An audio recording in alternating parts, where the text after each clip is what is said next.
बच्चों, इससे पहले हमने देखा कि अभिक्रिया की कोटि या ऑर्डर ऑफ अ रिएक्शन हम किसे कहते हैं। तो उसमें मैंने आपको बताया कि जो एक रेट एक्सप्रेशन है या रेट लॉ है, वेग समीकरण जिसे हम कहते हैं, उसको देखकर हम पता लगा सकते हैं कि ऑर्डर ऑफ द रिएक्शन क्या है। रेट इक्वेशन के अंदर जो अभिकारक अभिक्रिया में भाग ले रहे हैं उनकी सांद्रताओं के घातांकों के योग को अभिक्रिया की कोटि कहा जाता है। तो अब हम इसी क्रम में देखें तो जो ऑर्डर ऑफ द रिएक्शन है उस बेसिस पे हम अभिक्रियाओं को zero order, first order, second order, third order में बांट सकते हैं। और हमारे सिलेबस में जीरो ऑर्डर रिएक्शंस हैं, फर्स्ट ऑर्डर रिएक्शंस हैं और सेकंड ऑर्डर रिएक्शंस हैं। हमारे सिलेबस में जो रिएक्शंस हैं वो जीरो ऑर्डर है सबसे पहले। तो जीरो ऑर्डर रिएक्शन या शून्य कोटि की अभिक्रियाएं हम किसे कहते हैं और उनकी क्या क्या कैरेक्टरिस्टिक फीचर्स होते हैं। तो जीरो ऑर्डर रिएक्शंस का क्या मतलब है?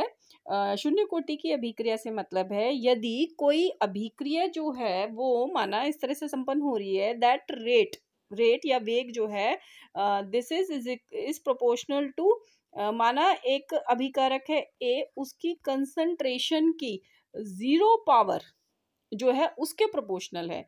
या फिर हम इसे कैसे लिख सकते हैं that rate is equal to K into A की concentration raise to the power 0। अगर कोई रिएक्शन इस तरह से लिखी गई है, ठीक है, तो हम क्या बोलेंगे कि एक जीरो ऑर्डर रिएक्शन है।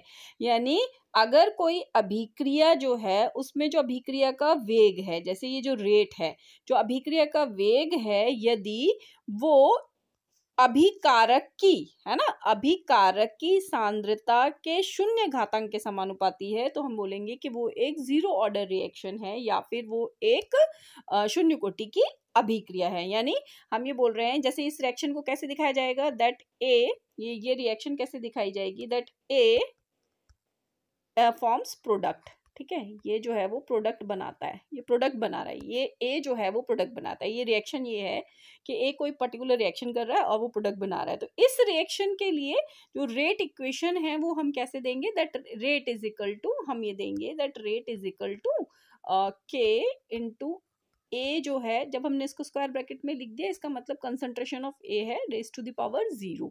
ये इस तरह से अगर हम दिखाते हैं तो हम बोलते हैं कि ये रेट एक्सप्रेशन है और इस तरह की जो अभिक्रिया है वो एक जीरो ऑर्डर रिएक्शन को फॉलो करने वाली अभिक्रिया है, ठीक है। तो जीरो ऑर्डर रिएक्शन का क्या मतलब हुआ कि जीरो ऑर्डर रिएक्शन का मतलब ये हुआ कि जो अभिक्रिया का वेग है, जो रेट है, वो किस पर डिपेंड नहीं करता है, वो अभिकारक की सांद्रता पर डिपेंड नहीं करता है।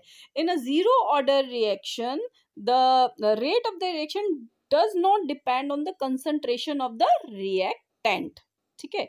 अब अगर ग्राफिकली हम इस रिएक्शन को शो करना चाहें तो हम कैसे शो कर सकते हैं? अगर हमने वाई एक्सिस पे रेट ले लिया, ठीक है, ये हमने क्या लिया है, वाई एक्सिस पर रेट ले लिया है और हमने एक्स एक्सिस पे कंसंट्रेशन ले लिया। देखिए ये क्या है, एक्स एक्सिस पे क्या है, ये कंसंट्रेशन है, ये एक्स एक्सिस पर कंसंट्रेशन है, ये देखिए कंसंट्रेशन, ठीक है। तो हम यहाँ पर क्या देखते हैं, कैसा लाइन आ रहा है, ये एक स्ट्रेट लाइन है, ये इस तरह से एक स्ट्रेट लाइन है। रेट वर्सेस कंसंट्रेशन, रिएक्टेंट की जो कंसंट्रेशन है वो एक स्ट्रेट लाइन है। इसका मतलब क्या हुआ?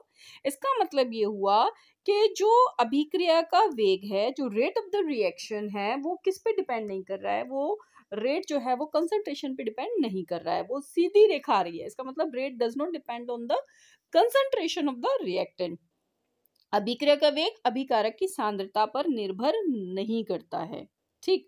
तो इसमें जो ग्राफ है वो तो कैसा आएगा, ऐसा आएगा। इस केस में रेट जो है वो रेट कांस्टेंट के बराबर हो जाएगा। क्यों? क्योंकि देखिए जब हम लिखेंगे इसके लिए तो हमने लिखा that rate is equal to K not, हम जीरो ऑर्डर के लिए लिखते हैं तो हम के नॉट लगा देते हैं, के नॉट इंटू सपोज करें रिएक्टेंट ए था और रिएक्टेंट ए की जो पावर है वो 0 है। तो हमें मालूम है कभी भी किसी की ब्रैकेट के बाहर अगर 0 लिखा है तो वो 1 हो जाता है। तो इस केस में जो रेट है वो किसके बराबर हो गया, के नॉट के बराबर हो गया, यानी वेग स्थिरांक के बराबर हो गया। तो in this case the rate is equal to rate constant, क्योंकि रेट डिपेंड नहीं कर रहा है कंसंट्रेशन के ऊपर। इसका मतलब क्या हुआ, देखिए, माना कोई अभिक्रिया चल रही है जिसमें ए जो है वो अभिकारक है, ठीक है।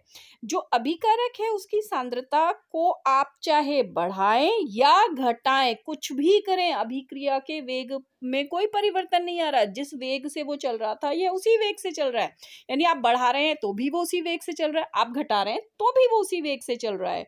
तो इसका मतलब क्या हुआ कि जीरो ऑर्डर रिएक्शन में जो अभिक्रिया का वेग है, रेट ऑफ द रिएक्शन है, do not depend on the concentration of the reactant, whether you increase the concentration of the reactant or you decrease the rate of the reaction, the concentration of the reactant, the rate will remains the same. This means the reactant has no influence over the rate of the reaction. इस तरह की जो अभिक्रियाएं हैं उन्हें हम क्या कहते हैं, उन्हें हम कहते हैं जीरो ऑर्डर रिएक्शन।